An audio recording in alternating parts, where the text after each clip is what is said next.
ஸ்ரீ சௌடாம்பிகை ஜோதிடம் நேயர்கள் அனைவருக்கும் ஜோதிடர் ஜெய தமிழ் செல்வனின் அன்பு வணக்கங்கள். இப்ப நம்ம நவம்பர் மாத பொது பலன்கள் திருக்கணித முறைப்படி பார்ப்போம். இப்ப சனி பகவான் எங்க இருக்கிறாரு அப்படின்னா மீனத்துல. சனி பகவான் மீனத்துல புரட்டாதி நாலாம் பாகத்துல, அதாவது வக்ர நிலையில இருக்கிறாரு இப்போதைக்கு. அதுக்கப்புறம் குரு குரு உச்சமா இருக்கிறாரு கடகத்துல. குரு உச்சமடைகிறாரு, உச்சமா இருக்கிறாரு. அதே மாதிரி ராகு கேதுக்கள், ராகு கும்பத்திலையும் கேது சிம்மத்திலையும் இருப்பாரு. அதே மாதிரி சூரியன் 15 நாள் துலாம்லையும், மீதி 15 நாள் விருச்சக ராசியில குருவோட பார்வையிலும் இருக்கிறது ஒரு தனி சிறப்பு. அதே மாதிரி செவ்வாய் 30 நாளும் விருச்சகத்துல தான் இருப்பாரு, விருச்சக வீட்டுல இருப்பாரு. அதே மாதிரி சுக்கிரன் மாதத்துல முதல் 2 நாள் மட்டும் நீச்ச நிலைமையில இருப்பாரு. அதுக்கப்புறம் 24 நாள் தன்னோட சொந்த வீடான துலாம் ராசியில 24 நாள் இருப்பாரு. அதுக்கப்புறம் 4 நாள் விருச்சகத்துல இருப்பாரு. புதன் 24 நாள் பிற்பகுதி 24 நாள் புதன் விருச்சகத்திலையும், ஒரு 6 நாள் ஆரம்பத்துல ஒரு 6 நாள் மட்டும் வக்ர நிலையில துலாம் வீட்டுல இருப்பாரு. இதுதான் இந்த மாதத்தோட கிரக பலன்கள் கோச்சார ரீதியா. துல்லியமான பலன்கள் வேணும் அப்படின்னா கீழே நம்ம நம்பருக்கும் கான்டாக்ட் பண்ணுங்க. இப்ப ஒவ்வொரு ராசிக்கும் உண்டான துல்லியமான பலன்களை பார்ப்போம். மீனராசி நேயர்கள் அனைவருக்கும் வணக்கம். மீனராசி இப்ப ஜென்மசனியில இருக்கிறீங்க. விரயசனி 2 வருஷமா கடந்து கொஞ்சம் பணம் காசு விரயம் செஞ்சிருப்பீங்க. அந்த விரயங்கள்லாம் ஏன் செஞ்சேன் அப்படின்னு அனலைஸ் பண்ற ஒரு ஜென்மசனியா தான் உங்களுக்கு இருக்கும். அதாவது ஒரு காரியத்துல தடை தேக்கம், ஏதாவது ஒரு முயற்சி பண்ணலான்னா சோம்பேறித்தனம் இருக்கதாங்க செய்யும். ஏன்னா சனி பகவான் எங்க இருந்தாலும் ஒரு தாமதமாக செல்லக்கூடிய கிரகம். அது உங்க ராசியில இருக்கும்போது நீங்களே கொஞ்சம் தாமதமா செயல்படக்கூடிய அமைப்புகள் இருக்கும். ஆனா குரு பார்வை இருக்கிறதுனால அந்த தாமதம் நிதானமாக ஆகக்கூடிய தன்மைகள் இருக்கும். ஏன்னா ஒரு மனுஷன் ஸ்லோவா நடக்கிறதுக்கும் கொஞ்சம் வேகமா பூஸ்டப், இப்பதான் கொஞ்சம் பூஸ்டப் ஆக நிதானமா நடக்கிறதுக்கு வித்தியாசம் இருக்குது இல்லையா? அந்த நிதானம் உங்களுக்கு இந்த காலகட்டத்துல கண்டிப்பா வரும். அதே மாதிரி 2ஆம் இடத்தை சுக்கிரன் பாக்குறாரு. பொருளாதார முன்னேற்றம் உண்டு. தனம், குடும்பம், வாக்கு ஸ்தலம் சொல்லுவோம். குடும்பத்துல மகிழ்ச்சிகள் உற்சாகங்கள்லாம் நிறைவா இருக்கக்கூடிய அமைப்புகள் உண்டு. அதே மாதிரி குடும்பம் அமையக்கூடிய தன்மைகள். சுக்கிரன் தான் திருமணத்தை கொடுக்கக்கூடிய கிரகம். அந்த 2ஆம் இடத்தை பார்க்கறதுனால, குடும்பஸ்தானத்தை பார்க்கறதுனால குடும்பம் அமைகிறத ஒரு ஏற்படுத்தி கொடுப்பாரு, குடும்பத்தை ஏற்படுத்தி கொடுப்பாருங்கிற அமைப்பு கண்டிப்பா கிடைக்கும். அதே மாதிரி கொடுத்த வாக்கை நிறைவேற்றக்கூடிய தன்மைகள் கண்டிப்பா இந்த காலகட்டத்துல உங்களுக்கு உண்டு. அதே மாதிரி மூன்றாம் இடத்தை செவ்வாய் பார்க்கிறாரு. மங்கள யோகத்தோட இருக்கிற செவ்வாய் தான். இளைய சகோதர சகோதரிகளால் கொஞ்சம் சிறு கருத்து வேறுபாடுகள் உண்டாகி அது தீரக்கூடிய அமைப்புகள், சரியாகக்கூடிய அமைப்புகள் நல்ல விதமா இருக்குது. அதே மாதிரி 4ஆம் இடம் இயல்பா இருக்குது.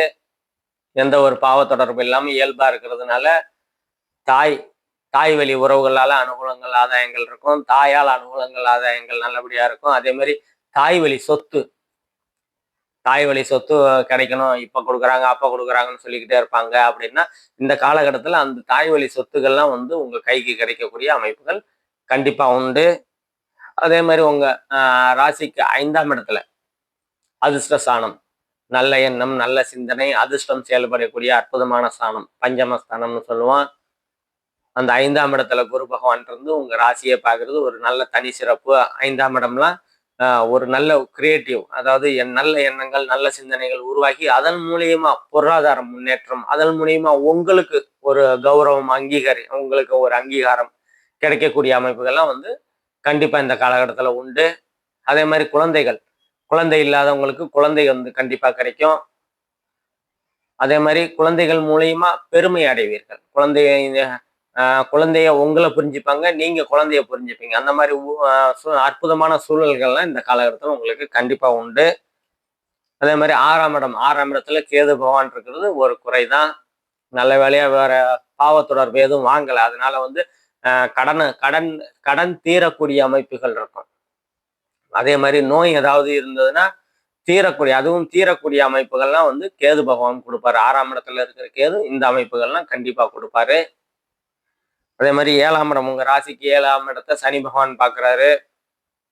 கணவன் மனைவிக்கிடையே சிறு சிறு பிரச்சனைகள் இருந்துக்கிட்டு தான் இருக்கும். அது பெரிய அளவுகள் வந்து பாதிப்புகளை கொடுக்காது. ஏன்னா குரு பார்த்த சனி தான் பார்க்குறாரு. அதனால பெரிய பாதிப்புகள்லாம் இருக்காது. அதே மாதிரி உங்க 8ஆம் இடத்துல சுக்கிரன் இருக்கிறாரு. சுக்கிரன் தான் 8ஆம் இடம் தான் தடை தாமதம். அதை வந்து சுக்கிரன் இருக்கிறதுனால அந்த தடை தாமதங்கள்லாம் நீங்கக்கூடிய அமைப்புகளை வந்து சுக்கிரன் கண்டிப்பா கொடுப்பாரு. என்ன தடை தாமதம் அப்படின்னா, திருமணம் ரொம்ப நாளா திருமணம் ஆகலை, தள்ளி தள்ளி போய்கிட்டே இருக்குது, இல்லை தடைபட்டுக்கிட்டே போய்கிட்டே இருக்குது அப்படின்னா அந்த தடைகள்லாம் நீங்கக்கூடிய அமைப்புகளை சுக்கிரன் கொடுப்பாரு.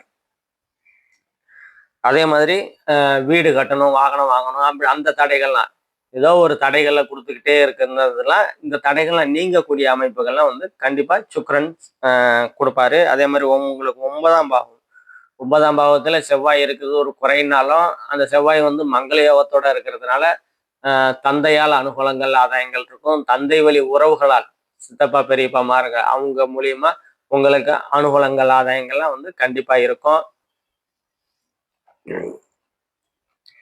10ஆம் இடம் வந்து இயல்பா இருக்குது. தொழில் ஸ்தானம், ஜீவனஸ்தானம், கர்மஸ்தானம் சொல்லுவோம். சனியோட பார்வை மட்டும்தான் இருக்குது. பெரிய அளவுகள் பாதிப்புகள் இல்லை. ஏன்னா குருவோட பார்வையில இருக்கிற வரைக்கும் சனி வந்து அந்த அளவு தொந்தரவுகளை கொடுக்க மாட்டாரு. கொஞ்சம் நிதானமாவே தான் செயல்படுவாரு. பொருளாதார முன்னேற்றம் உண்டு. ஜீவனம் நல்லா இருக்கும். அதாவது தான தர்மங்கள் செய்யக்கூடிய அமைப்புகள்லாம் இந்த காலகட்டத்தில் உங்களுக்கு நல்லபடியா இருக்கும். அதே மாதிரி உங்க லாபஸ்தானம் 11ஆம் இடத்தை குரு பகவான் பார்ப்பாரு. லாபங்கள்லாம் வந்து பல மடங்கு உயரக்கூடிய அமைப்புகள் கண்டிப்பா கொடுப்பாரு. அதே மாதிரி மூத்த சகோதர சகோதரிகளால் அனுகூலங்கள் ஆதாயங்கள்லாம் வந்து கண்டிப்பா கிடைக்கும். அதே மாதிரி முதல் திருமணம் சரியில்லாம போய் 2வது திருமணத்திற்காக பார்த்துட்டு இருக்கிறவங்களுக்குலாம் மறுமண வாய்ப்பு கண்டிப்பா இந்த காலகட்டத்தில் உங்களுக்கு நல்ல விதமா அமையக்கூடிய அமைப்புகள் இருக்கு. அதே மாதிரி 12ஆம் இடத்துல ராகு பகவான் இருக்கிறாரு. விரயஸ்தானம், அதாவது விரயஸ்தானம் சொல்லுவோம். அயன சயன போகஸ்தானம், விரயஸ்தானம் சொல்லுவோம். அதுல இருக்கிற ராகு வந்து விரயங்களை வந்து கொஞ்சம் தடுப்பாரு தான். செலவுகளை கொஞ்சம் குறைச்சி செய்ய வைப்பாரு. அந்த மாதிரி அமைப்புகள்லாம் வந்து நல்ல விதமா இருக்குது. நம்ம இப்ப பார்த்தது எல்லாமே பொது பலன்கள் தான்.